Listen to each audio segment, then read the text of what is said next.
I'm obsessed with the Jews. Jews. She's definitely obsessed with Jews. Jewish. Okay, so one of the big questions I keep seeing from a lot of people across the internet concerning Candace is, where is George Farmer? Why hasn't he stopped her? Why hasn't he got her mental help? Mental health help. You know, that's something we all would do if we truly loved somebody, unless you had a motive more important than that. You know, there's this video that got, where's George Farmer? The Macrons and other people, you know, if that's what her thing is, and that's what her thing is, she certainly, you know, seemed to want to become the #1 podcaster. So she created a lot of controversy. That's what does it, it seems. But here's what I have to say. Her husband, why would he allow her to do this? Because she is really getting a lot of hate mail. A lot of people are turning on her. But here's the thing. And this is the irony, that I think Candace is the one actually being played in the end. George Farmer isn't an idiot. You can guarantee his hands are clean in all of this. That doesn't mean he isn't guilty. It just means he has made sure that everything ultimately points back to Candace. What kind of husband, if he truly believed she was right, wouldn't come out, make some kind of statement, even if it's a written statement, backing her? He shows no backing whatsoever. He doesn't show himself at all whatsoever, because he's the puppet master. Him and his cohorts, like the man that set them up, have been running this since 2018.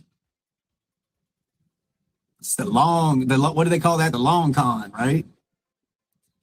Everybody keeps asking why George Farmer would allow this to continue. Well, he's the one producing all of Candace's content. At least that's what she said.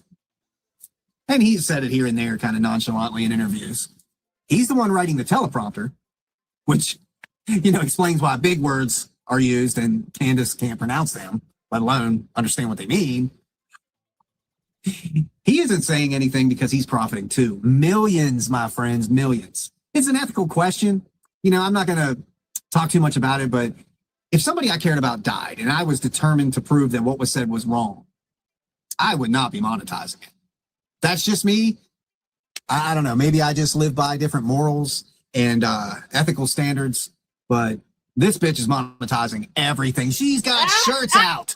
Holy crap. I saw that this morning.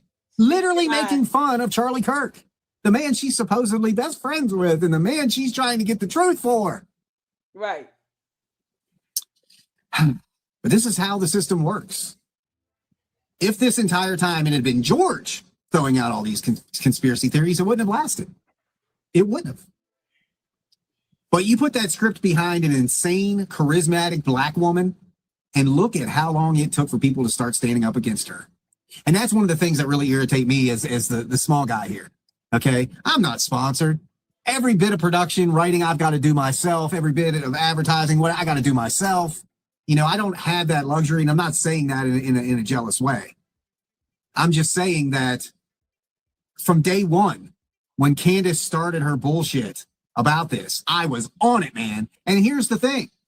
My very first episode in my old podcast back in September that was talking about this, I was actually very sympathetic. I requested in this podcast that Candace take a step back, give herself time to grieve, go seek some mental health help. You know what I'm saying? Like, I saw, as a guy who holds 3 degrees, one of them being psychology, I saw a mental decline instantly and the red flags. And that first podcast of mine was a plea to her to please stop and get yourself some help. My friends, I was attacked like you would not believe because I was the only one doing it. These heavy hitters out there, crickets. But I didn't let that stop me. I kept pushing and kept pushing. Like, I was so behind the truth that I knew it would eventually come to light. It always does. Fact is inevitable. But I initially had sympathy for her, thinking, I gave her the benefit of the doubt, thinking this was all just mental related, grieving, hurt. You didn't get the guy you wanted back. Nope. This is all a PR stunt. This is public relations. This is a show for Candace. She's going to fake cry, fake anger, fake outrage, fake. The only thing that's real is her lies. That everything else, no. She'll say and do whatever, put on whatever fake emotions she needs to put on. Talk about God is using me in this platform. The devil is a liar, and so are you, Candace Owens. You sit here and you support somebody like an Andrew Tate as if he's innocent. You talk about Christ is king while he's out here pimping out 15-year-old girls.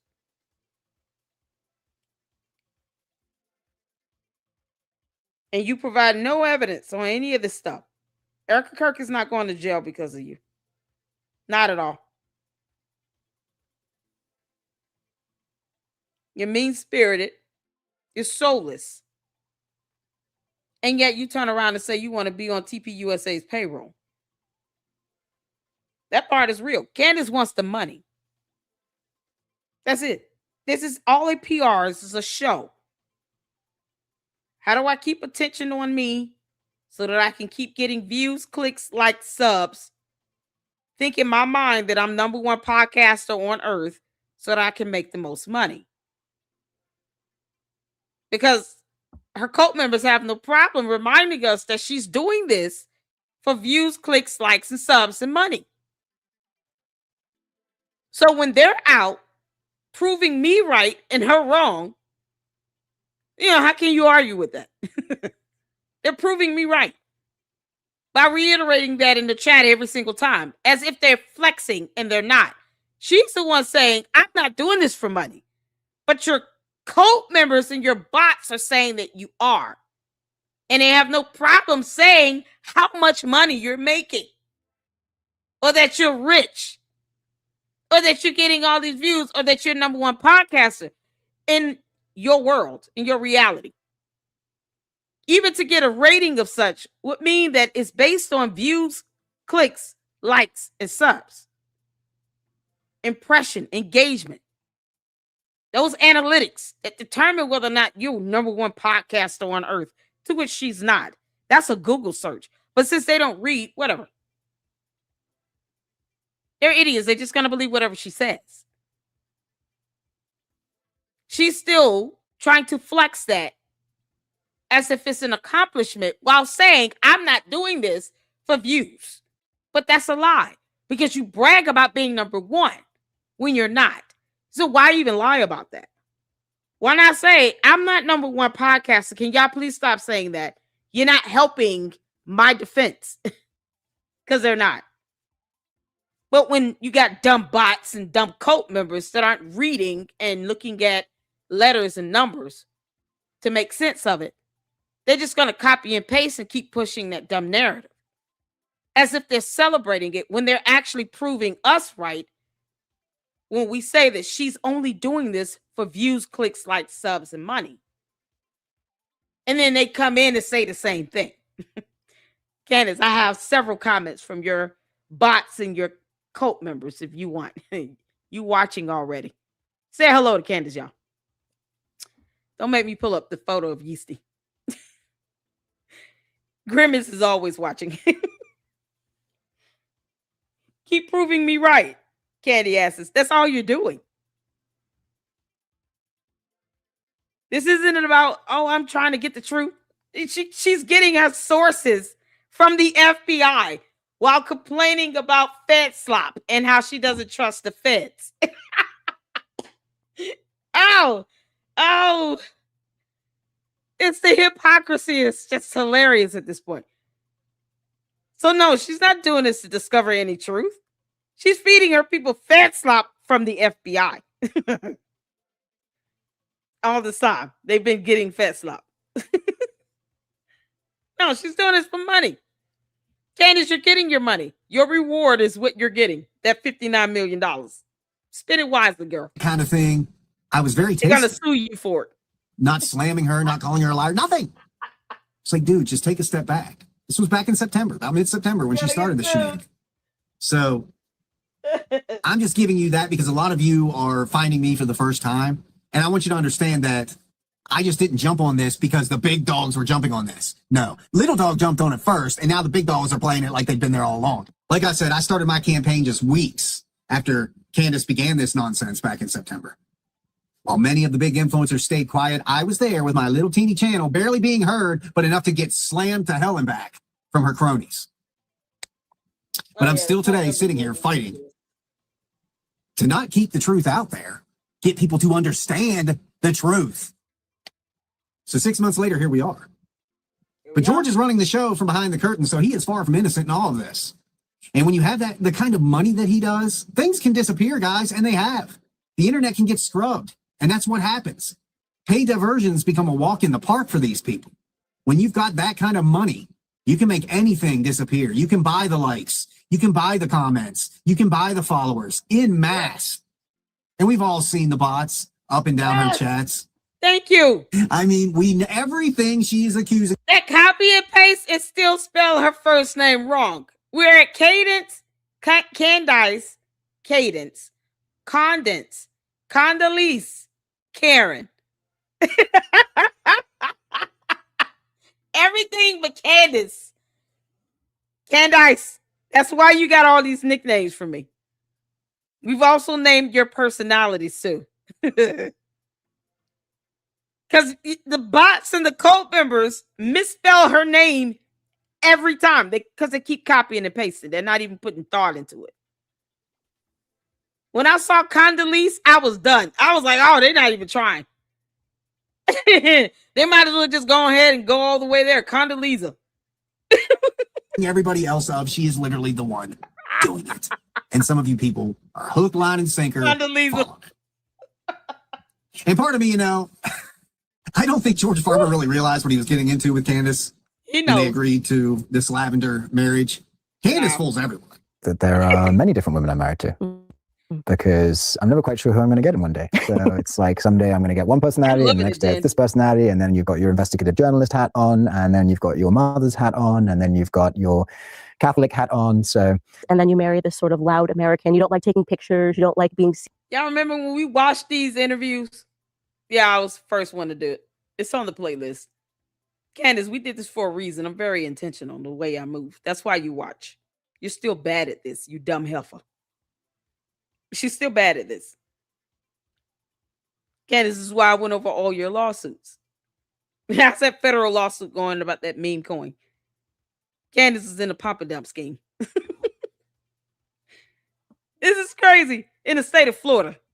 I went over that. This is why I went over this. Because you understand the dynamics of what's happening behind the scenes.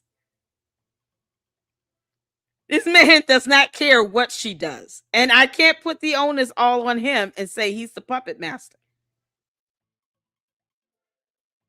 Candace doesn't care that she's out here with this so-called PR strategy of hers. It's all a show. She has no consciousness of this. She feels nothing. So I feel nothing when I give my commentary. I don't give a damn how she feels. Or the cult members. They can kick rocks. That's why they keep coming back, because they know I don't give a damn. But George is sinister because he operates behind the scenes. He's egging this on. He could care less that she's going after a widow. He could care less about that. They sit here and talk about Christ as king, and yet they violate the scripture every time she talks about Erica Kirk. You think he cares?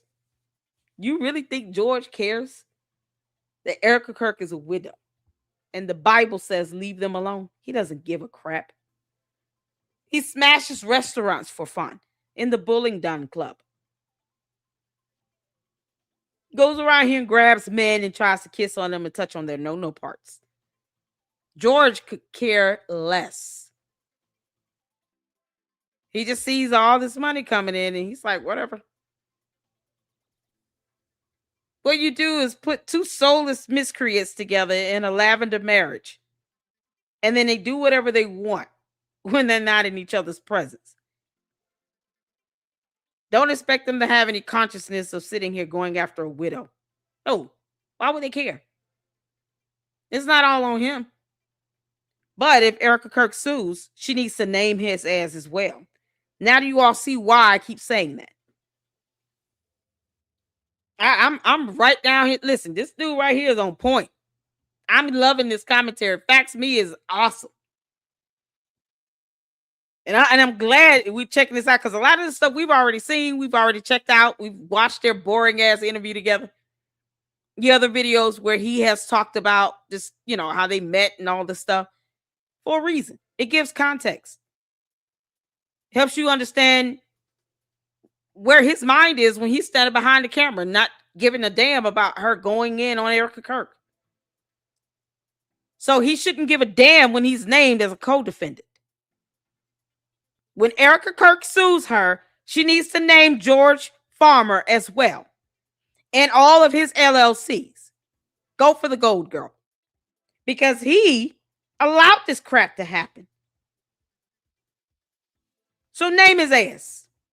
And say, I'll see you in court. I guarantee you he'll try to put out a statement. He sees he's named in the lawsuit. He's going to be like, wait, hold on. I wasn't supposed to be affected by this. Nope. But every time he stands there and says nothing, you are perpetuating this thing.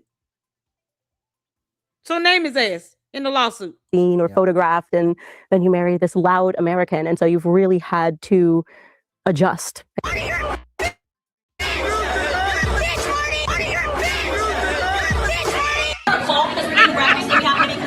They're not Nazis, they're soft fascists. They're the soft fascists, they're not Nazis. Okay, I will give her credit. Wow. She is a professional liar and con artist. She's very, very good at that. She's not book smart. She dropped out of high school, got her smart. GED from homeschooling, attempted college, dropped out of college. You can just watch her show. And she can't even read some of the easiest words in the English language. She's not book smart, but she is street smart because that's where she came from. She knows how to run a grift, man. I'll give her that. She's good at it. She's just not better than me than figuring it all out. That's why she won't debate me. A lot of you have said, well, why don't you debate Candace? I've tried. I put out videos asking her to sit down and have a nice civil investigation. And Candace doesn't debate. She yells and screams. That's not a debate. Candace can't even deliver a statement to Piers Morgan. And I don't know if he would be difficult to debate. Chabu. He told her flat out, you're not an investigative journalist. You're not educated. You don't have the degree. You have no ability to read these court documents and remain neutral and non-biased. And then she got mad. Oh, he sure got me, girlfriend. And that's when she lied about 2 degrees. Candace, are you going to show us the evidence of these 2 degrees? Somebody tell Fax me. If you do debate Candace, ask Condoleezza. Condoleezza. So far, that's what I've seen. Not Condoleezza, Condoleezza. Candace, Karen, Cadence. I hope we've gotten it all. Ask her to show proof of those degrees, the actual degrees. And make sure it has a seal and signatures, the name of the school, her name in it, all of that. She'll have the type of degree, her field that she's studied. All of that should be on the degree. And take a photo. Tell her to show proof of these 2 degrees that she claims she has. Lying about getting degrees, Candace, that's the dumbest lie ever. You know that there is documentation that can be pulled. So why lie about it? That's how dumb she is. She lies about dumb things that even evidence could easily debunk. You know, like where someone was on a certain day, especially if they went to the hospital with their mother. There are cameras in the hospital. That's a dumb lie to say that she wasn't there when cameras would put her there. Security cameras put Erica Kirk in the hospital. Security camera footage. You know, evidence that Candace would never be able to produce to debunk it. But she lies about having 2 degrees. And the candy asses still refuse to demand that she post up evidence of these 2 degrees. They refuse to do it because they know it would have them look like fools for believing that she has degrees and she can't prove it. Just like they've been believing Fed slop this entire time because her sources have been from the FBI itself. They don't want to admit that. This whole time she's been giving them Fed slop. Conversation where I can ask you all these questions that the other half want to know. She refuses. She will not debate an intellect. What the mama? She will only debate when she is in control of the situation. I know, right? I dare you to challenge me on that. I would love it if one of you could go out there and get her to agree to it. But she won't. You got to pay Candace to get her to do anything. You want her advice? She charges you by the minute, folks. Ooh. Yeah. She's got a little place where you can go and pay her hundreds and thousands of dollars to get a minute with her. And I'm not doing that to prove her wrong. Okay? So Candace fools everyone. And I think she played George just as much as he played her. Plays her. Yep. And now they're stuck together. You know, personally, I wouldn't want to be seen with this ghetto trash anywhere, let alone have her name tied to mine. You know what I'm saying? Guilt by association. It's like, George, you know you're not stuck with Candace. Tell your boyfriend to help you get out that house and pack up your stuff. dude, the shit you were saying, you're not my friend. You know what I mean? So anyways, as we all know, what she says one day, she completely changes the next. If someone were to ask today whether or not Candace Owens is pro-Jewish, I think most people would say clearly she isn't based on her recent behavior. But it depends on who she's talking to. It depends on what brings that money in. Yep. So who is playing whom here? Because there's a game being played. With George, and here's the reason we're not going to see the fallout you think we would between George and Candace. George would never fully turn on Candace because she's got one up on it. She's got blackmail, just like he's got blackmail on her. So if he left her, there would be a massive campaign launched by her outing him, exposing how horrible this marriage was and that he was gay and this, that, and the other thing. He would be coming back with all the things we already know about Candace. He would emphasize those things and validate them. But it's not going to happen because they literally have the same amount of dirt against each other. They are both bound through one another's lies they don't want exposed. Everything presented here today is part of a broader examination of the questionable business and ethical practices surrounding George Farmer and Candace Owens. These are questions that need answers. I'm not accusing anyone of anything. I'm simply presenting documents, testimony, and a series of questions that deserve to be answered. And if you ignore those questions, what are we supposed to think? And I hope Candace addresses all this. Candace will never. Because if you are innocent of wrongdoing, disproving it should be rather simple. Nope. However, silence always speaks volumes. Always, my friends. And when it comes down to it, we have to look at who had the most to gain from the death of Charlie Kirk. Candace. And the answer to that is clear. Candace Owens and George Farmer. They wanted what they couldn't have. Yep. And here they are right now on this day as you sit there watching me, making millions of dollars off of Charlie Kirk. Yep.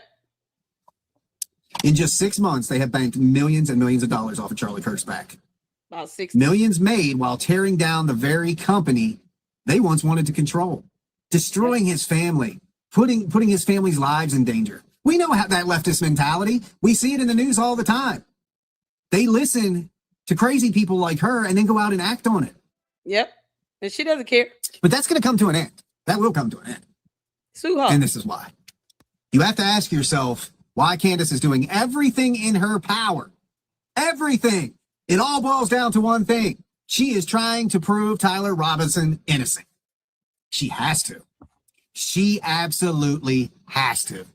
That boy has to be found innocent. Because she paid him off. Candace, how much did you promise him when he got out?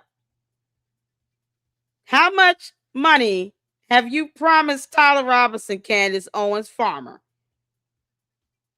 when Tyler Robinson got off? Because you damn sure can't tell us who you thought pulled the trigger on the gun. All these dumbass theories you can't prove, explosive devices, all this crap.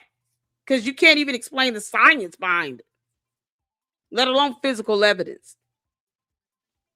No, all that stuff she just leaves empty-handed.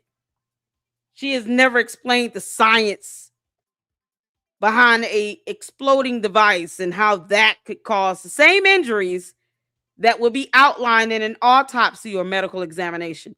Candace is not that smart to do that. And she could care less about the burden in proving someone's guilt in a criminal matter. Could care less about that, or evidence, or laws preserving evidence. Nope. Candace, how much did you promise Tyler Robinson if he gets off? Because you've invoked a lot of reasonable doubt and tainted the jury and all this stuff. How much you promised this boy? You've made $60 million in 6 months. Is he getting like 20-30% of this? How much is he getting? First and foremost, do not believe that Tyler Robinson killed Charlie Kirk. I want to be very clear on that. What does Tyler know? What if Tyler's offered a deal, for instance? Yep. Mm-hmm. He might roll over on certain people. Like, look, we're going to convict you. It's lock and stock. But if you can give us some names, I have firmly believed that he took the shot and killed Charlie Kirk. Yeah. Nothing will ever change my mind on that. Right. He killed Charlie Kirk. He's the one standing trial for Charlie Kirk. Stop listening to Candace. DNA it was evidence. Tyler. Okay? But she wants to prove he's innocent. That's what this is all about. Why? Why would you need to prove him innocent? I think there was outside influence orchestrating that day. Okay? And it wasn't Turning Point USA and it wasn't Erica Kirk. They already had everything.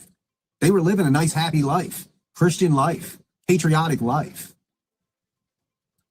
You already have it. So why would you kill Charlie to get it? Does anybody ask themselves these questions? I do. Why would Erica kill Charlie to get what she already had? Now, somebody else would kill Charlie to get what they didn't have. But it's very important that Tyler Robinson is found innocent.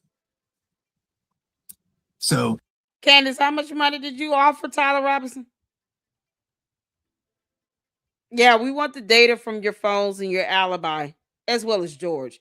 Because, see, George could easily maneuver around UVU, and a lot of people just didn't know him. Wouldn't be able to recognize him and pick him out like that. Let's say he's wearing a maroon shirt and blue hat, or the same outfit that Tyler Robinson was wearing. Maybe he's able to avoid a lot of those cameras. We have no idea where George is 5 days a week. Candace refuses to go to UVU and retrace the steps of Tyler Robinson. Maybe George Farmer already mapped it out. Met up with George somewhere, changed clothes, or exchanged them. They liked about the same height and body build. Both lean. Maybe they were the same size. Who would have an easier time maneuvering around UVU on September 10th? And would be able to do it without being noticed so readily? George, where the hell were you? I've been asking this for months. What was George Farmer? He already has experience using weapons. Who's to say he didn't help purchase something? A fragment of bullet, grain, certain grains of bullets, a scope. Who's to say that he didn't plant it out there? George, where were you on September 8th, 9th, 10th, 11th? I'm just saying. No one's gotten his alibi. How much money was Tyler Robinson promised George Farmer? What were your conversations with Tyler Robinson about? Text messages, emails, calls. Of course he has to get off because he's not going to be stuck in prison forever, knowing Candace and George Farmer's out here living free. What was he promised, Candace? If you can convince Tyler is innocent, and this is why, okay, you got to think like an attorney. You got to think like the real law, okay? Not the stuff that she's putting out there as fact, everybody's okay? Because that stuff will be laughed at in court. If you can convince people that Tyler is innocent, then all of Candace's claims gain more credibility. George Farmer's a marksman. But if she can't prove he's innocent, then all of Candace's claims are proven infallibly wrong once Tyler is convicted. And this is the good part. This answers a lot of questions for you guys that I keep seeing ask this. A lot of people are asking, why hasn't Erica and Turning Point and this person and that person just sued the shit out of Candace Owens? They're going to. Mark my words. You can timestamp this because I sure as shit will. I will play this back when it happens. Be like, told you guys. Yeah, they're going to definitely. She's going to sue her. She has to. They're not suing her right now for very good reason. They're waiting for Tyler Robinson to be convicted. Once he is convicted and all of this is in print, legal documents, that's what's called facts, kids. Okay? Then Candace Owens' life is over. Erica Kirk, Turning Point USA, and everybody else in between that has been dragged through this, had accusations thrown at him, suffered from defamation. They are going to hit her so hard with defamation suits, she's going to land in the fucking UK. Because it's lock and stock. Once Tyler is convicted, everything that she has said has now been completely 100% proven to be wrong. And that is when it becomes defamation. That is why you're not seeing the lawsuits now. That is why you will when Tyler is convicted. And that is why she is doing her damnedest to try to convince you that he's innocent. Because she knows that once that gavel drops, here come the lawsuits. And she's probably going to pick up and relocate to the UK. Over there with George and start a new grift. And that grift will consist of attacking the United States. Candace, we will have you extradited right the hell back over here. I hope you understand that. Yeah, you think you're going over there to the UK, you're going to be protected? No. They will hand your ass over. They don't want that BS over there. No, we'll get you back if we want you. See, you might not buy fair slot, but you underestimate the power of what an extradition can do. You don't dictate our laws either. No, we'll get your ass back from the UK, girl. Mark my words. She thinks Tyler's innocent. She has made that abundantly clear. It's not that she thinks he is. She needs him to be innocent. She gonna try to If run. he's found guilty, she's done. Completely done. So once Candace finds out, Just say that. once it is let it be written, let it be done, Tyler Kirk is convicted, Candace is going to be sued right off the internet. She relocates. And Candace would have to go to UK and hide. They would have to be unlocatable. I don't think they're gonna go to the UK. I don't think she's gonna go to Russia either. But I think she'll go somewhere where she knows she'll have some support to be able to help her hide out, make it hard for her to be found and served. Because you move to the UK will be irrelevant to whether or not you get sued. You'll still be sued. Question is, will she be able to be served, be found, be able to get the documents? No. Now, if they can find her and serve her, that will be it. Then if she doesn't show up for court and none of that, it's a default judgment against her. It is what it is. And they can just have her assets. They can do what they need to do to make sure this money is paid up, because it's not like she's broke. They'll follow the money, Candace. That's why George Tom Inc. is being named in the Macron lawsuit as a co-defendant, because they're following the money.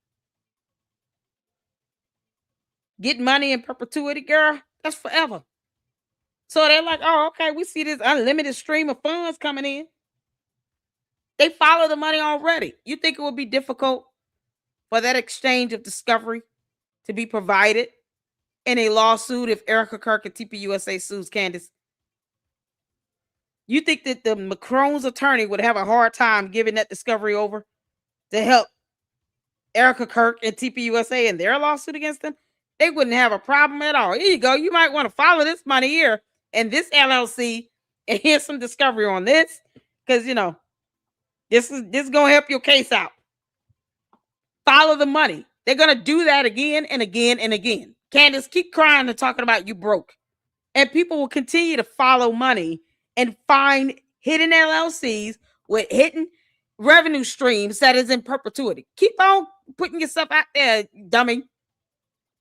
People will just keep testing that to see if you truly broke. That's all you're doing. You're challenging the internet to follow the money every time you say that. But keep going, girl. I would love for you to prove that you have 2 degrees. I'm waiting on your cult members to sit here and start making that demand. They refuse to do that, but they keep asking, what is she lied about? Having 2 degrees, dummies. She's lied about having 2 degrees. Tell her to produce those 2 degrees. These are paper documents she can produce. I want to see the transcripts too. I'm with you on it. Was it Kyler? One of y'all said they want to see the transcripts. Me too. One of y'all said let's see them transcripts. I'm all for that. Oh, she could definitely be found, honey.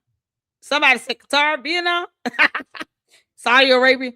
She's gonna go somewhere where she can get a support system. They got 4 kids. Was it Heather? One of y'all said I want to see the transcripts. I want to see what them grades look like. Me too. Candace, you're not fooling anybody. We want to see the degrees. Otherwise, you've lied about having 2 degrees. Because that absence of evidence thing means that you don't have the evidence to prove you have 2 degrees. So if you fail to produce the evidence on it, then you've lied about it. Lying by omission. Isn't that what you said, Candace? Candace. Cadence. You said lying by omission is lying. So you understand that. You can't go to court and say, I didn't know that just saying I had 2 degrees was a lie. If I can't produce evidence on it, no, you lie by omission.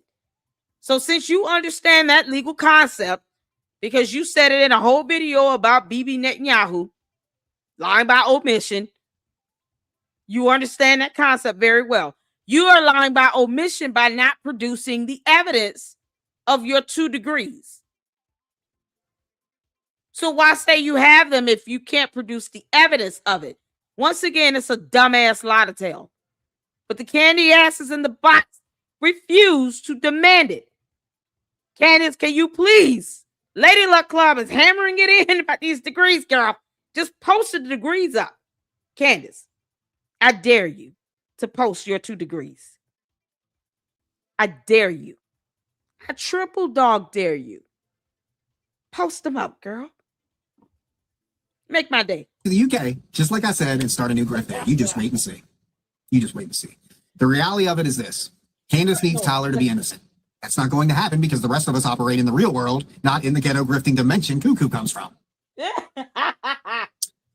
Another planet. Once Tyler's convicted, Candace will know she has lost and will continue to lose from that point forward. It's lock and stock, and nothing is ever going to change that. Mm-hmm. But George is far from being without fault or scrutiny.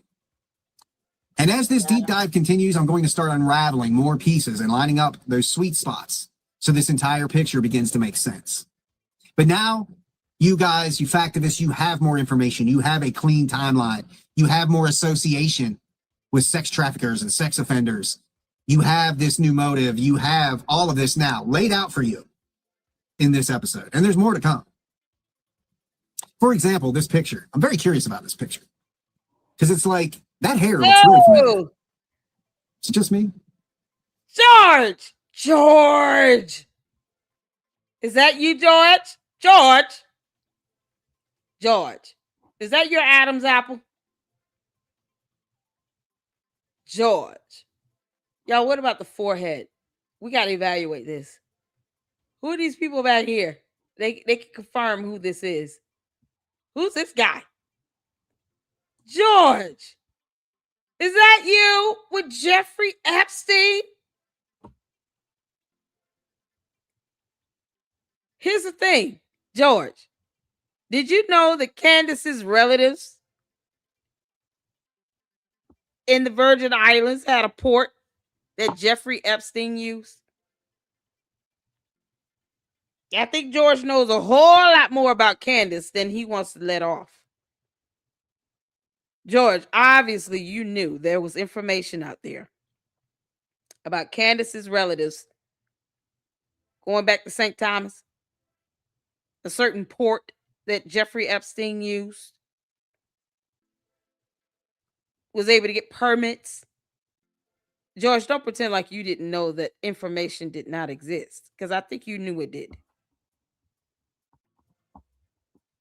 Yeah, there are people who are in the ground 6 feet under for what they knew. George, you knew Candace's relatives had a port that Jeffrey Epstein used near Jeffrey Epstein Island. Looks like he's at one of these docking ports, huh? Maybe out there at the Virgin Islands. George, you know she has relatives out there. I know you knew that. He knows her relatives. He knows her history. People like George Farmer, when you're talking about somebody being, of this distinguished title and stuff, they do background history tracing. They find out who your relatives are. They know this stuff before, you walk down the aisle with them and marry them. George knows who her relatives are. He knows her people. He knows her people's history. One of them registered with the NAACP. He knows these things. The irony of him possibly being photoed with Jeffrey Epstein, knowing her ties with her relatives to Jeffrey Epstein, is something else, isn't it? George, how long have you known this information is my question to you. Boy, that looks like George Farmer. It looks awfully familiar. Watch out. And isn't Candace right now trying to push Epstein stuff on Erica? That'd be yet another thing that Candace is guilty of that she's trying to get you to believe it's Erica. So where do we go from here, guys? Honestly, a lot of that depends on you. As I said earlier, I do this all on my own. You don't know me personally. I work 12 hours a day, 6 days a week. This is so I'm gone good. before the sun comes up, and I'm not home until it's dark. I have 1 day off a week, and that's when I tend to work on these full episodes. The little reels and stuff you guys see, that comes from me sitting at work and waiting till there's nobody in the building, and then blah, blah, blah, here I am. Go fax me. Right? Okay? But a lot of this depends on you, factivists. The Fax Me movement is about delivering the truth to my audience. If interest persists in this particular investigation, I will continue. I will, as long as there is something tangible to talk about. I'm not going to be that person that says, tune in tomorrow because I've got this little thing I'm not going to show you now, but I'm going to show you tomorrow, and then probably not show you that either. I'm not going to do that. So if the river starts running dry on this, I'm just not going to keep dragging out episodes, my friends. That's not my style. Okay. I love this. Fax Me will move on to other subjects and issues that are important to this movement and to you, the audience. So as I end this special episode of Fax Me, the Bride of Candace, let's see how well this episode is received and decide together what the next step should be. And I want to say God bless you all. I appreciate you sitting here as I bring out a lot of this. And again, a lot of it was stuff I think many of you have seen, but I have to assume many of you are seeing this stuff for the first time. So there's a lot of repeated stuff to some of you, but to other people, they're seeing it for the first time. So I'm glad you bear with me for that. And I want to thank you guys sincerely for the follows. Don't go anywhere yet. Okay, this sounds like, he's done. Oh, he ain't going He's done. Let's just go ahead. No, hang out for a second. Come on, man. I see you get, sit back down. Jeez. I mean, it's not like I'm sitting here telling you guys to go buy the Blue Playbook Conservative by this guy. I mean, who would do that? I mean, it does tell you how to discover Blue Playbook conservatives, you know, these people who wear red but really bleed blue, like Candace Owens and Megyn Kelly and Tucker Carlson, you know. Megyn Kelly is an embarrassment to every bar association on earth. Megyn, you are a spineless wimp. And whatever dirt Candace has on you, why won't you be smart enough to just drop dirt on her first and be done with it? What a coward you are, clown. Behind it. I'm telling you. But yeah, I'm not going to do that. I'm not going to promote my book. It's not why I asked you guys to hang out. I want to thank you guys for the support and the shares and the dedication to keeping truth the foundation of my movement here, our country, and our lives. Leave your comments, share widely, and keep sending those emails with tips and points of interest. And I hope none of you feel like, he didn't respond to my email. I see them all. I'm just very limited on my time and where I've got to put my focus where it needs to be. You guys can email me at canyoufaxme@gmail.com. Canyoufaxme@gmail.com. Also, a little bit of announcement. My friends, be on the lookout for my new weekly show. Well, I'm going to be debuting it soon, and I'm going to have a co-host. His name is Alan Bess. He's a military Army Ranger veteran. Okay, he's getting towards the end. Let me go back to this photo. I gotta go back to this photo, y'all. I want y'all to pay attention to the background. Pay attention to this background here. What do they look like they're at? Don't they look like they're out there at a dock? At a terminal of some sort?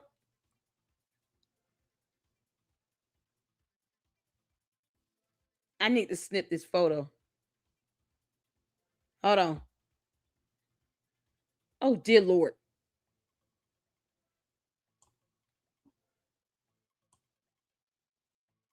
Oh, come on. Come on. Come on. There we go. No. What the dealie? Yeah, I'm trying to do a snippet. Okay, let me do a snippet right quick.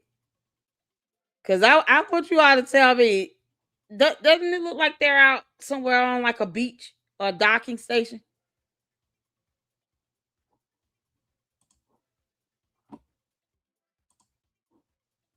Oh, shoot. Hold on. Look at the ground. Doesn't it look like sand? You know, like they're walking on sand, right? Like they're on Epstein Island.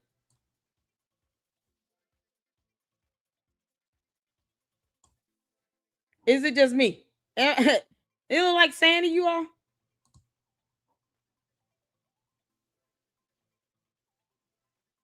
And you have this. He wearing a whole suit, which is not hard for him because we've seen photos of him wearing a whole tux on the beach with dead rats lined up, and him and his homeboys from the Bullingdon Club, you know, They're marksmen. They use shotguns all the time to shoot rats and stuff, and they line them up on the beach and take photos in front of them. That's how disgusting they are. Georgia's in the Bullingdon Club. They smash restaurants for fun. Doesn't it look like they're out there on the beach? So let's assume they're out here at Epstein Island. One of the docks they use for Epstein Island for like deliveries and stuff is the one named after Candace's relative. Yeah, who is the girl behind him? Listen. Oh my God, where's no reply? Blyden Dock. There you go. Wouldn't that be like reminiscent of Blyden Dock, perhaps? Because think about this. Candace's husband being photographed with Jeffrey Epstein. I don't know how old this picture is, but what if this is after they're married and they're using Blyden Dock? That's in St. Thomas, the Virgin Islands. I don't know how old this is. Jeffrey Epstein what that was. How long has he been dead?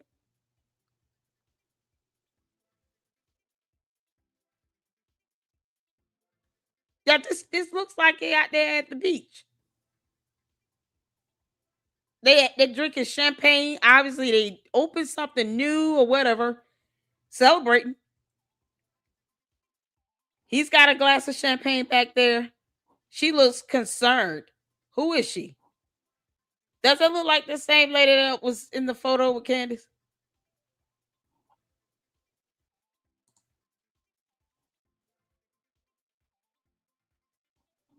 I'm trying to see. Wait. This guy back here, is he with George?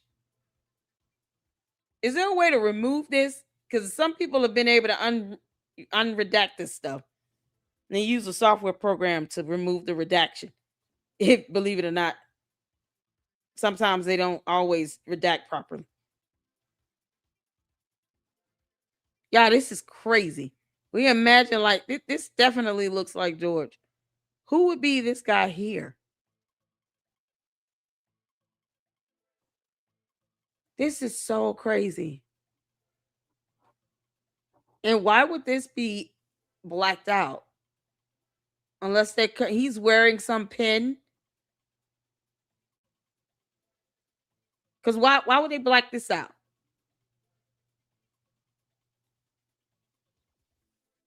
The only way I would imagine them blocking this out is if someone is standing here or is something on his jacket, maybe his lapel or a pin or embroidery they didn't want to be shown. Why else would you redact that? That's like his shoulder and arm.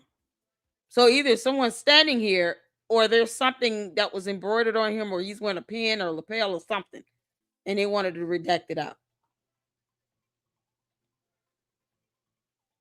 But who is this woman back here?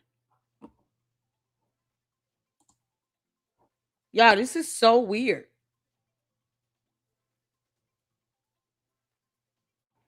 Does it look like her? Or her? To you all?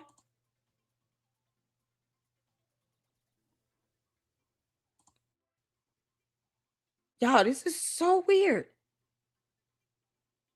I want to pull this photo up. Hold on. I want to go back to this photo so I can zoom in. See, you see what he done started. He not with y'all sitting here trying to be mini detectives. All right, this is fun for me, you all. I'm telling y'all this right now. I love this. Man, when I say independent journalism at work right now, I love this stuff. I love it. I love being able to kind of put the pieces of the puzzle together. That's what journalism is all about. So I want y'all to keep her in mind. Because I know she's like wet hair, but even with dry hair, it's still kind of brunettish. Okay, let's go back to this photo. I snipped it so I can zoom in on it. This is so weird. Okay, let's pull this up. Let's get this in. What does that look like over there? What is it? Does it look like from similar to that lady? Then we can see a little close up on. I'll make sure you all can see this. Oh, sorry. Let me take this off. Is that in the pink shirt? I don't know. Candace? Nah, I don't think so.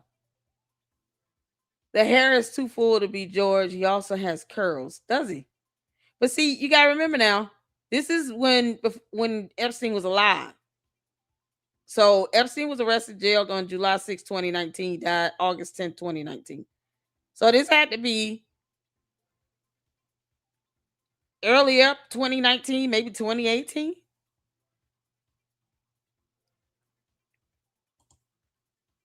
You did a Google lens it?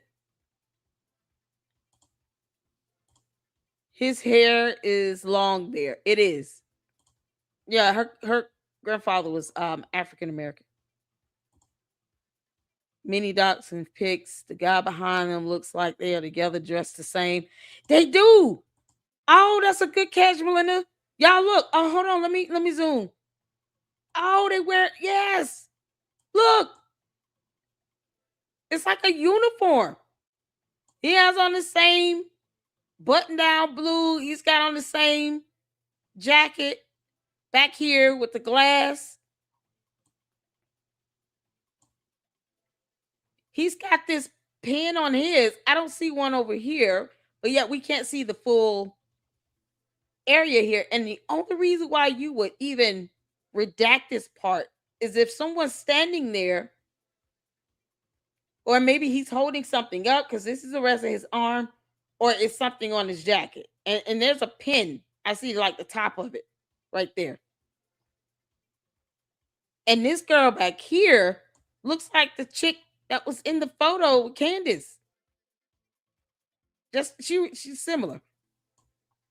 This must be either like, does he have brothers? Maybe a cousin? 2019, 2018, maybe he was in school. Or working? I don't know. What year did George graduate from college or Oxford? Didn't he go to Oxford or something like that? What year did he graduate? Anyone know?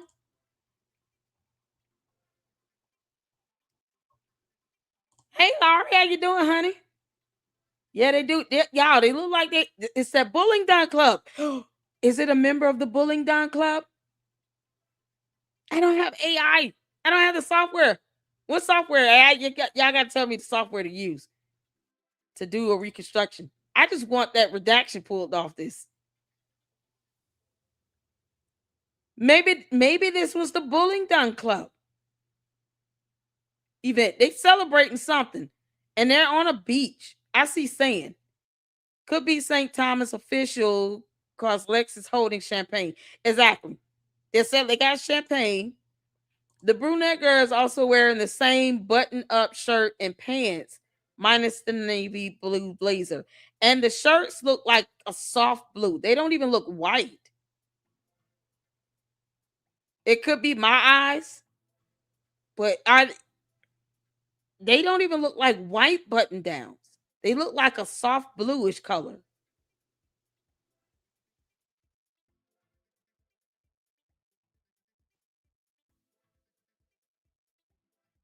Y'all, maybe anyone know what year he finished? It's Lex Wexner. Soft blue. Okay, Lex Wexner is Auditro found a video on YouTube that explains George Farmer's past. Yeah, we've seen send me the email on that link. He found another video. I know we went over a video where a content creator went into George connections with the Bullingdon Club. Yeah, it looks like a soft blue. He was in a skull and bones type frat in college. Yep. Sky blue shirt. Lex Wexner. Yeah. Let me look and see who that is. Lex Wexner.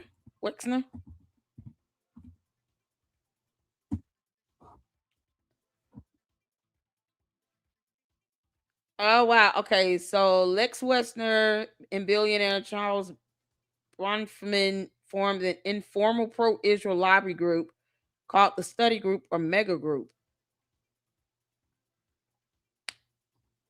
Okay, so the question would be, this is Les Wexner.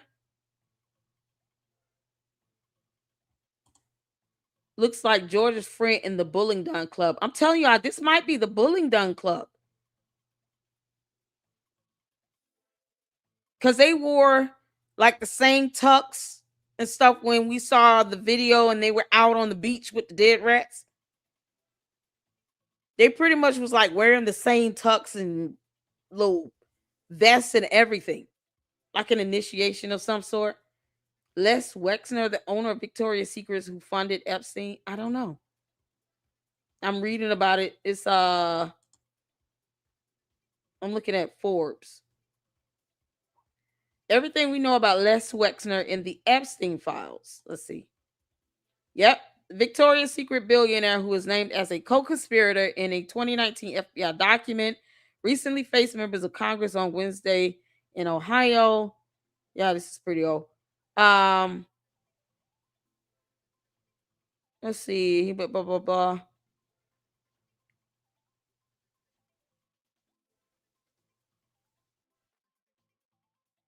So he's labeled Wexner as a co-conspirator to Epstein along with Leslie Groff, Ghislaine Maxwell, Jean-Luc Brunel, Karina Shuliak, and 4 others whose names remain redacted. So since the face is redacted, that name is redacted, but the guy in the back, his name, his face is shown. They wouldn't show a face and then redact the name because you could just figure out who he is in the back. So obviously this person back there has been named as well because they would have redacted his face like they did this person here. Does that make sense? They're not going to redact his face and we can figure out who they are.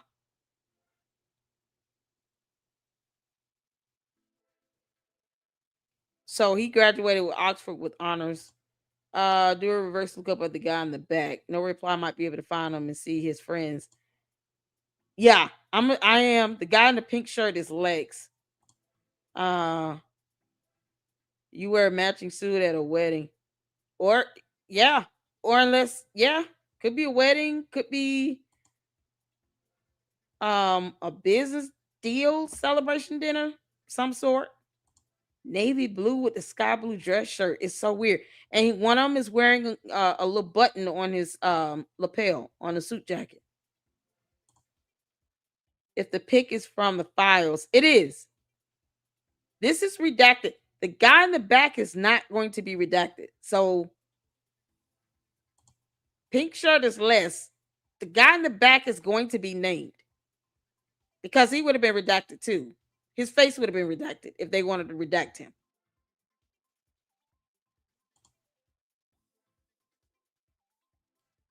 They're part of the staff, I'm willing to bet.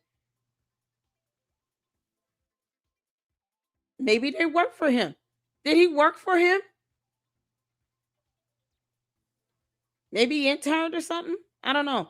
Why would they be wearing the same thing though? He's not in school. It's not like a uniform. Why would they be dressed alike like that? I mean, let's say this is 2018, right? What? George still is a grown man. Why would they be dressed alike? 2 grown men like this?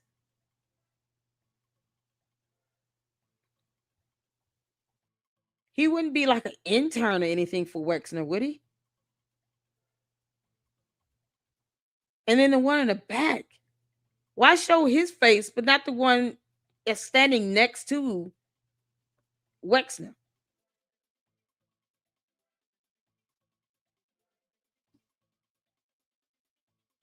Did George ever go to like an event for Victoria's Secret or Express, Bath Body Works, The Limited, any of those clothing stores, any of those brands?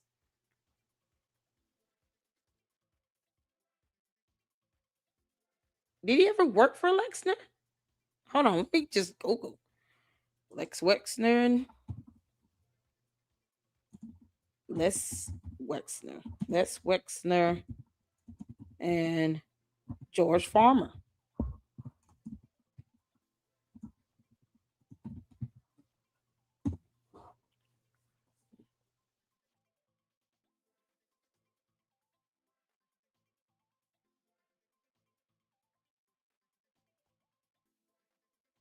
Okay, let me see. Because the guy in the back is like wide open.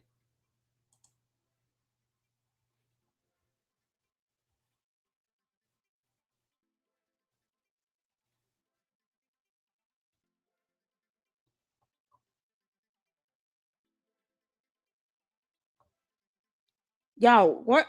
Oh, hold on.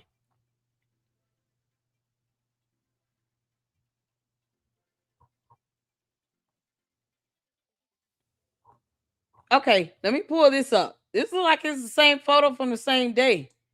Woo! Hold on.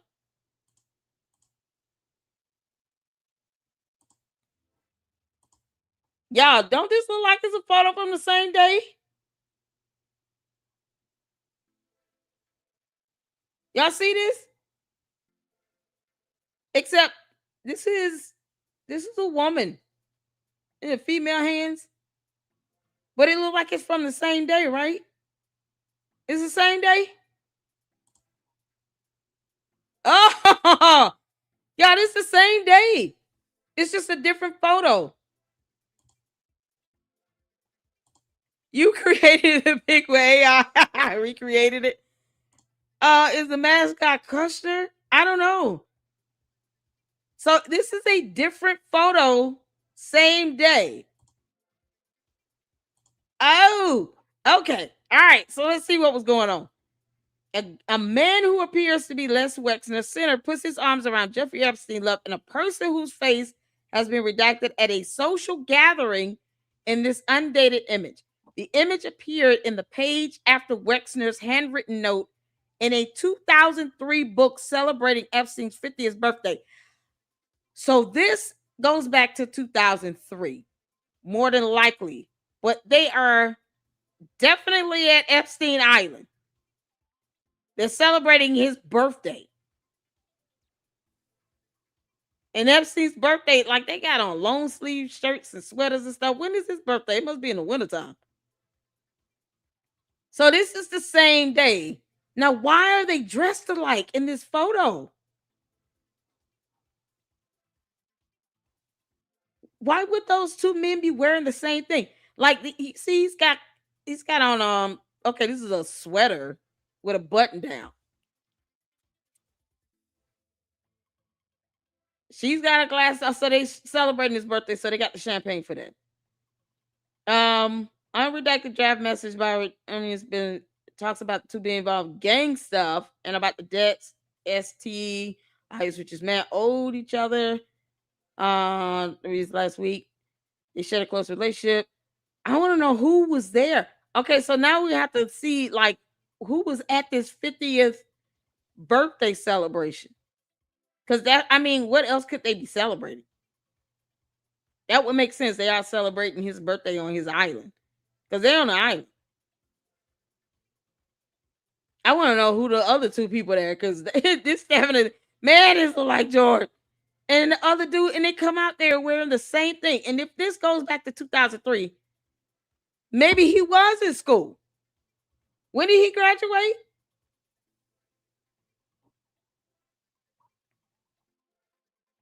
Lex sold Victoria's Secret a Gap a while ago. What year did did George graduate from Oxford? Because I mean, what else could really explain them wearing the same thing?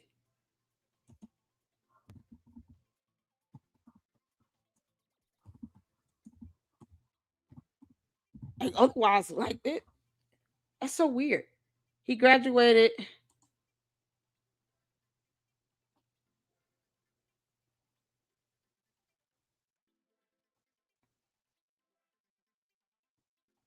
Why is it so hard to just find what year he graduated from school? He graduated from theology, y'all. And he had the easiest major ever.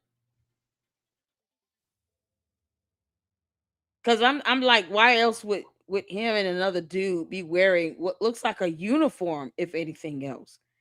And then his pen could be a pen because he's considered a lord.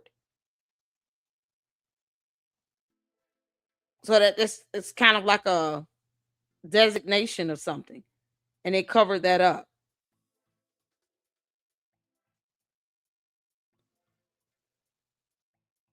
You say what he went to St. Paul's School.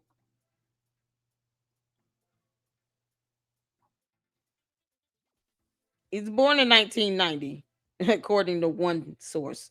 He went to St. Paul's School.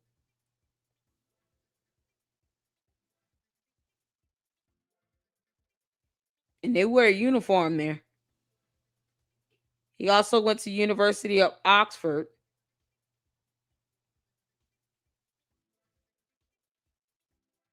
Would he wear a uniform at the University of Oxford?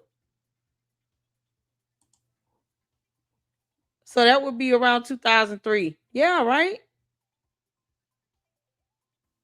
So, yeah, 2000. So let's say this is 2003. That would be the only reason to explain why him and this other boy is wearing matching shirt jackets like this. It's because they are wearing a uniform. Because this is his birthday celebration. So there's no reason for them to be dressed alike.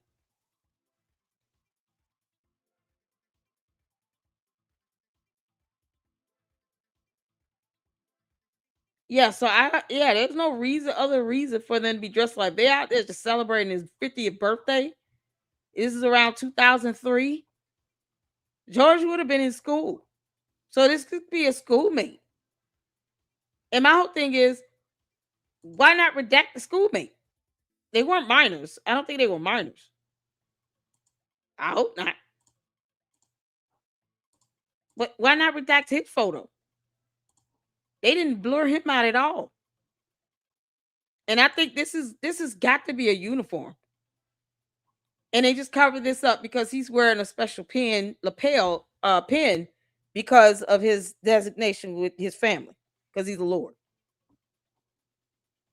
That's all I could think of. I don't know how big this thing would be. I would assume be about, just the same pin size as anything else.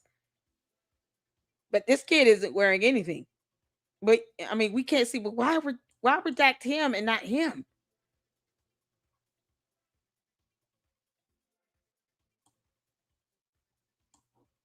That means maybe she's with them as a schoolmate. Who knows? Y'all, this is crazy.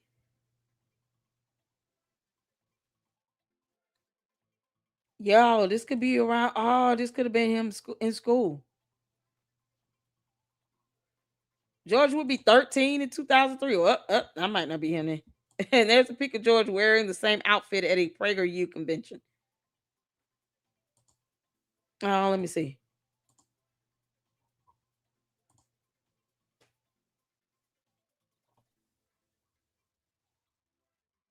It looked like he's wearing the same thing at a Amfest thing too. Amfest Phoenix Convention Center in Phoenix, Arizona in 2022. So maybe he just wears this color. It's on Google or on Wikipedia. He's wearing the same sky blue button-down shirt with a navy blue suit jacket on Wikipedia at a 2022 America Fest Phoenix Convention Center in Phoenix, Arizona, where he's speaking. in 2022.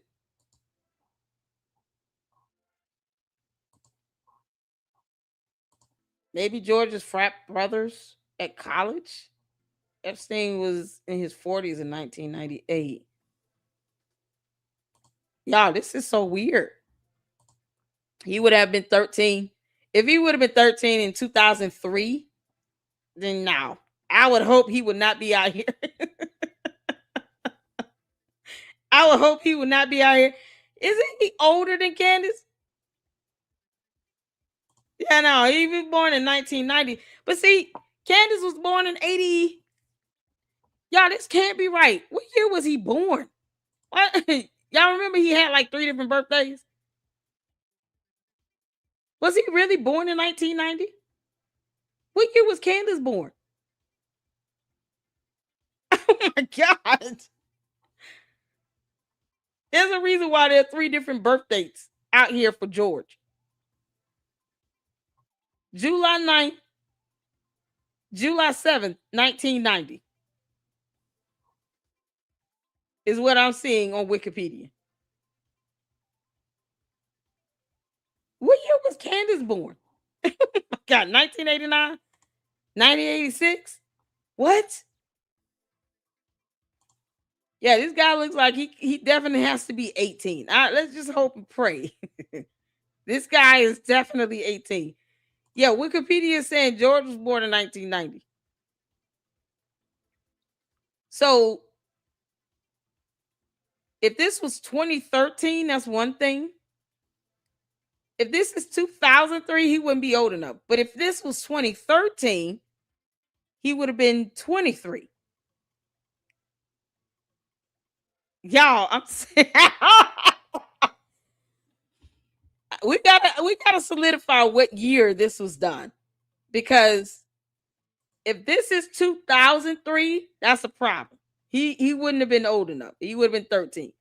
If this is 2013, he would have been 23. Now, the question is, would he have been at 23? That still doesn't explain him wearing the same outfit as another dude, but because I mean, he wouldn't have been in school, right? Graduated. When did he graduate from Oxford? Do they wear uniforms at the University of Oxford? They get to wear what they want, don't they?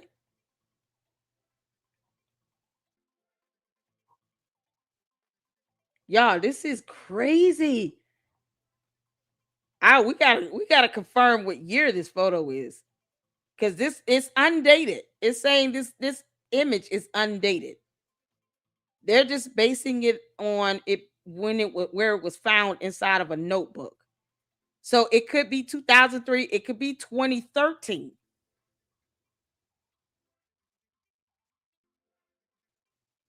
It might be 2013. Maybe he's 23 years old in this. I think this was a 2013 photo, not 2003. I think this is a 2013 photo. Oh my God, y'all. He turned 50 in 2013, in 2003. But this could be a 2013. This image says undated. Let me pull the website back up. Yeah, it says it's undated. So y'all can read it for yourself right here. Y'all see that? In this undated image. The image appeared in the page after Wexner's handwritten note in a 2003 book, but it doesn't mean that this was dated in 2003. It just appeared in a page after that handwritten note in the book. But this image itself is undated. So this could have been a 2013 image. He could have been, who knows? It could have been anything. They could have been celebrating anything out here. He could have been at the very least 18. Y'all, this is weird. It's the same event as this. But the question is, if this is undated, then if he was old enough to be here, and this is an image from like 2013, he would have been 23. So that could very well be him in the other photo. This is so crazy. Y'all see that? Undated. I'm going to drop the link down here so y'all can see the same thing. Y'all, this is so weird. Oh my God. Private kids, yes, private school, they dress like that. I don't think George is that tall. How tall is the other guy?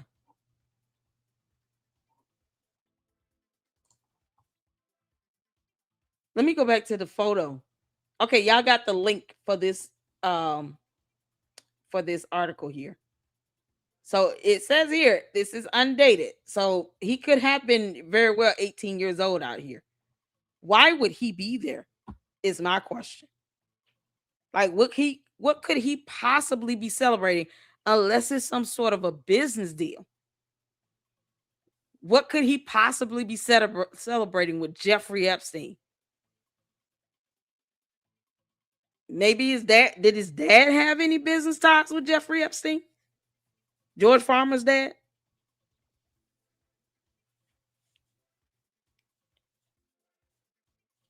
This is so weird. Maybe his dad sent them out there to like, okay, y'all go close this deal and celebrate or what. Maybe he's out there with his father. Question is, why would you be dressed like another dude like that? Y'all, we gonna figure this out. Because no reply is gonna be all over this. This is crazy. Yeah, so he could have been very well 18 at the very least. Because this image, along with the other image, is not dated. So that's why I put the link so you all can see that article. It's not a dated image. So it could very well be, an image where he's old enough to be out here. And if he's like, let's say he's 18, right? He's going to have more fuller hair. His photos over 10 plus years old, styles change. He's already wearing the same button-down shirt and blazer as this boy back here. Who knows who that kid is? This poor girl looks scared to death. Y'all, this is crazy. And how tall is Les Wexner?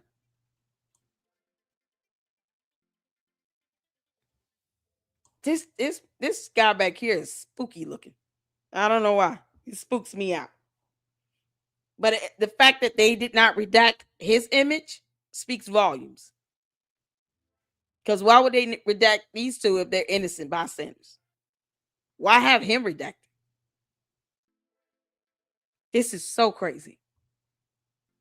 Oh, man, y'all. We got to listen. This whole thing has suspensed me out for the day, y'all. This is something else. Let's see here. From AI visual analysis and context, it's most likely from the early to mid 2000s, roughly 2000 to 2005. He probably is a minor. You know what? That could be.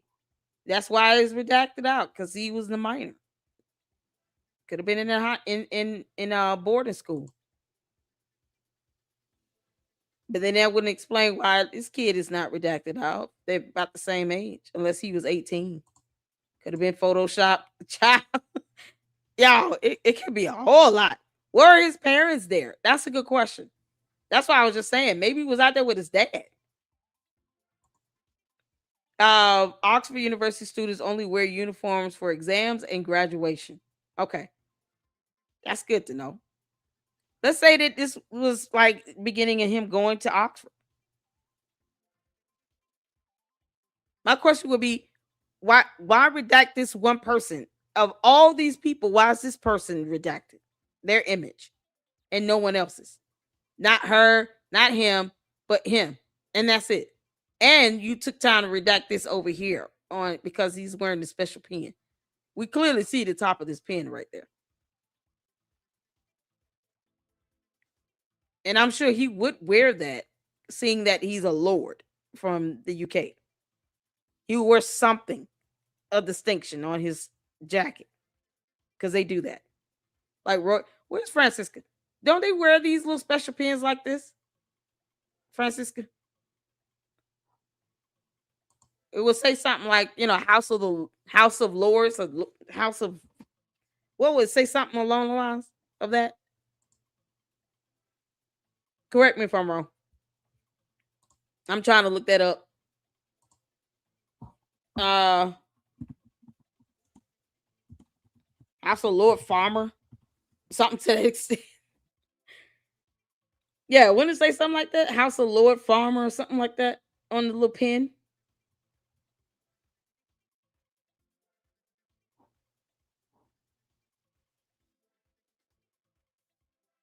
His dad is a baron. Yo, this is crazy.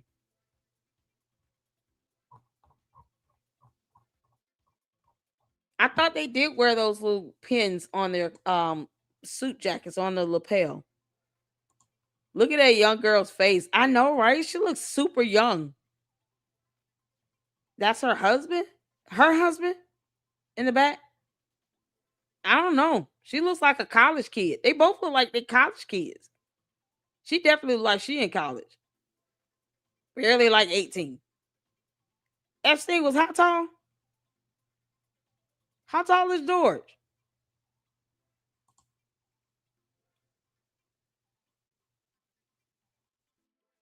It looks like it's like cleaned up, don't it?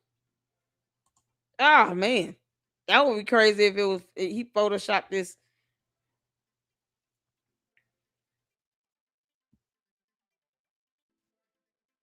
Why would this be redacted? It's nothing.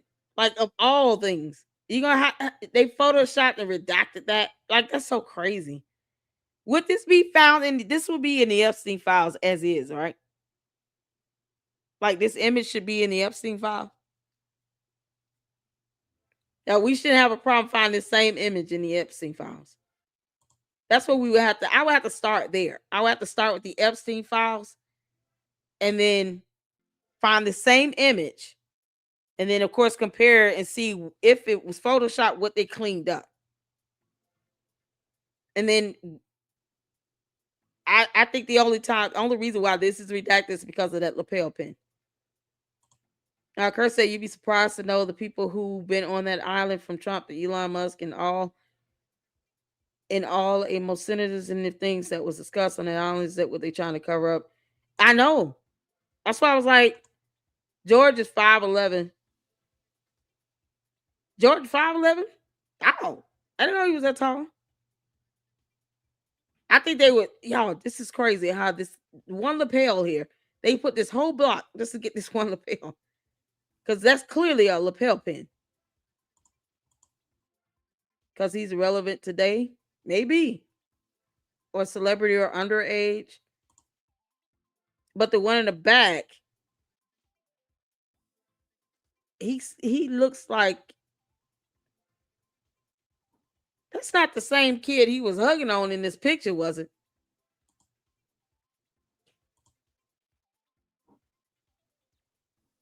That's not him in this X photo, right? Y'all, please tell me that's not him. Y'all tell me the name of this kid here.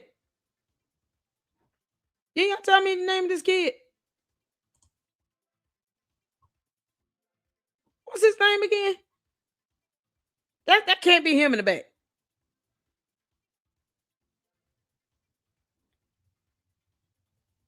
I know damn well. Yeah, what's his name?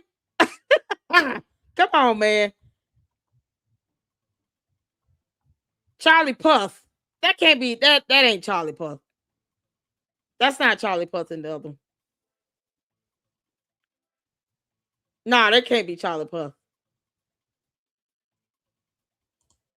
You said you think that lady is Pam Bondi? I don't even remember how does Pam Bondi look. Oh God, I have to Google her. Y'all, that cannot be Charlie Puth in the back of that photo. Don't tell me that. Isn't he young? He's much younger, right? That can't be Charlie Puth back there, can it? That ain't Charlie Puth. That can't be. That cannot be Charlie Puth. If the one in the X-File and the X.com photo is Charlie Puth, that's not Charlie Puth back there. He sure looked like him, though. Y'all, he sure cannot be Charlie. Oh, Lord. Charlie is sitting with George. Okay. Because Charlie looks younger than George, like 10 years younger. Why would Charlie Puth let George Farmer be this close up on him? Did they ever date?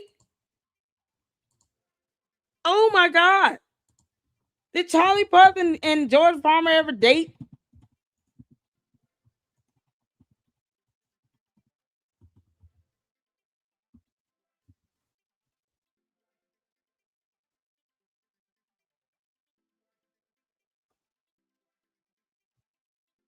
Why would he be that close up on this kid like that? That's so weird. Okay, it said Charlie Puth married somebody else. Oh my dear Lord. Brooke Sansoni or somebody. What? Who is that guy? I'm just curious to know who that guy is back there. Charlie Puth is married. Yeah. To a woman. Yeah, this is so weird. We got more research to do on this one. Because now we found another photo of this same event. You can't make this up. And we see this guy back here looking like all the Secret Service. There's no way. It's not like bodyguards, are they? That's not a bodyguard. You said that's not Charlie. That looks nothing like him actually, aside from his hair color. Oh, it looks like his head. We gotta figure out this photo, y'all. Because I am curious to know, why would he be there? That's my whole thing. Why would Charlie be there, period? Like, at all. But being in the Bullingdon Club is enough scandal on his own. Going out there to Jeffrey Epstein Island is not necessary. I want to confirm this. Yeah, we got to confirm. We'll make sure that. Because that's my question. Why would Charlie Kirk? I mean, not Charlie Kirk. I'm sorry. Why would George? My bad. Why would George be out there, period? Like, why would he be out there? George would not be out there, period. I didn't mean Charlie Kirk. I'm sorry. Charlie Puth.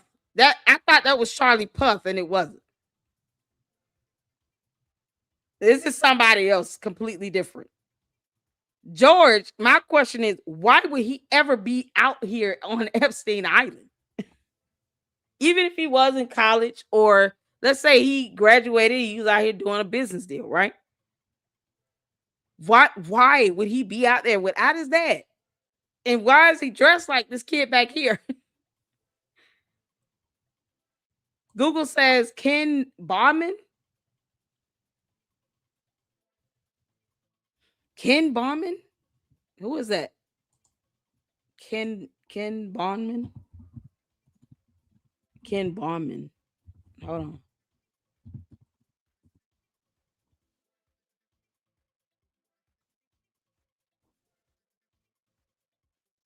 Oh, wow. Oh. He's the same age.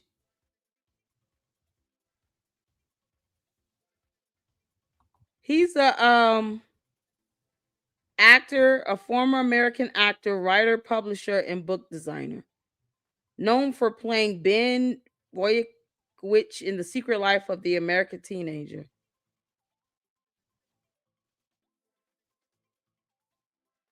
He went to St. John's College in Santa Fe, New Mexico.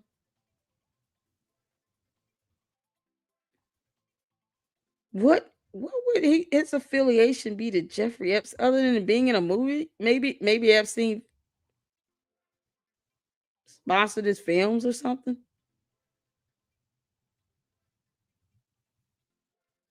Y'all, he's the same age.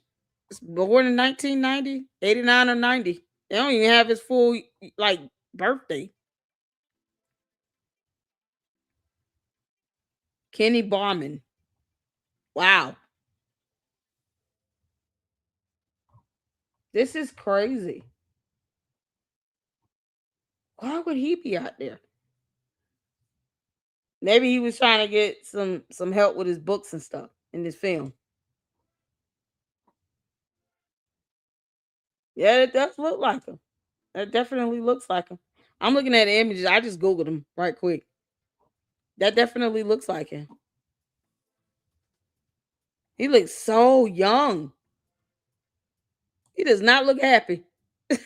Y'all, you see him, man.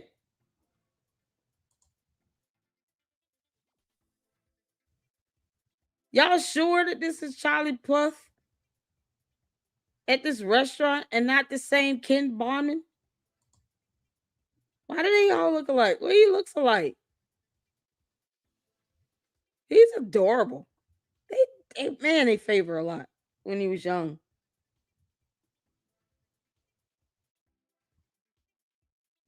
I can't understand how George just took this photo with this guy all close up on him like this. He didn't even care.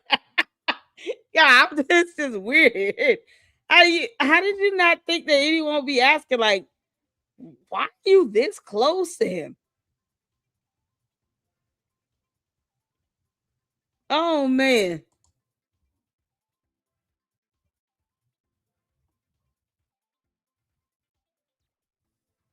That still favors the guy in the photo. Y'all. we gotta look more into this one. Barman, there we go. Yeah. This part here, it does look like if it was Photoshop, which would be unfortunate. The only thing is, and for me to corroborate this being real, I would have to find the same image in the Epstein files. Because that's where the I just snipped this from the video we watched. And he said he got this from the Epstein files. From Fax Me. So I would have to go into the Epstein files and find this same exact image. That's where he said he got it. My whole thing is, why Photoshop this part and not everything else and clear it up if that's what you, for whatever reason, if that's the case, why would George Farmer be there? That's my question. Why would George be there?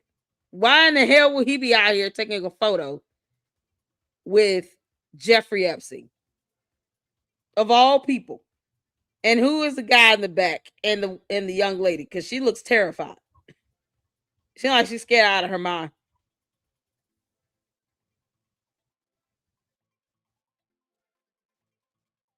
Wow. Y'all, this is tripping me out. They better question is who didn't know Jeffrey Epstein. I know, right?